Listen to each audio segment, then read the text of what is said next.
એમની પાસેથી આજે મારા ઘરથી નીકળતો મને કંઈ ભીંડા જ મને સૌથી ખતરનાકમાં ખતરનાક નુકસાનવાળું શાકભાજી તો ભીંડા છે કે જે આપણે બજારથી કદી પણ નહીં ખાવા જાય. કોઈ મફતમાં 5 મણ ભીંડા આપે ને તો કે તું ખા, અમારે નહીં જોઈતા.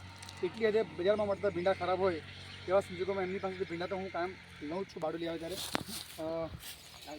આજનો આજે કાર્યક્રમ છે આપણો કે જે 5 દિવસના કૃષિ સખી અને શિયાળાનો જે તમારો કાર્યક્રમ છે તો એમાં આ 2 દિવસ ફિલ્ડ વિઝિટ છે, બરાબર છે.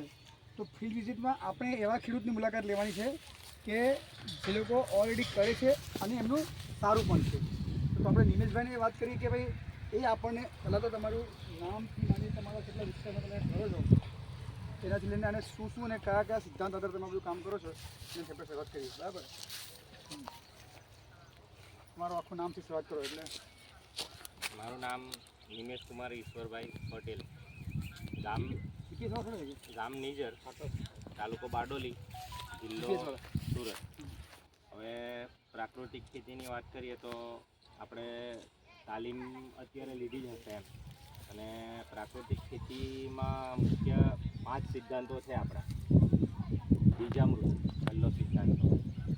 તો બીજામૃતનો પટ આપણને ખબર છે કે કોઈ બી વસ્તુ આપણે વાવીએ તે પહેલાં એના બીજામૃતનો પટ આપવામાં આવે છે.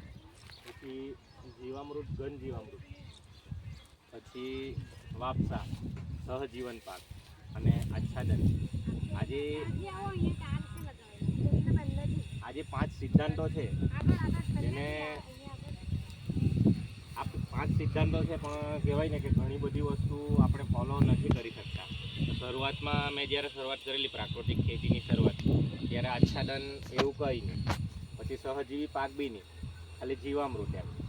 જમીનમાં શેરડી જ બનાવતા ત્યારે આવું શાકભાજી બી નહીં બનાવતા હિતેશભાઈ શરૂઆતમાં. તો શેરડીમાં બી દર એટલે મહિને 1 બેરલ 200 લીટર જેવું એકરે નાખવાનું હોય એટલે તે પ્રમાણે વેવડાવ્યા કરતા એમ. એટલું બધું ત્યારે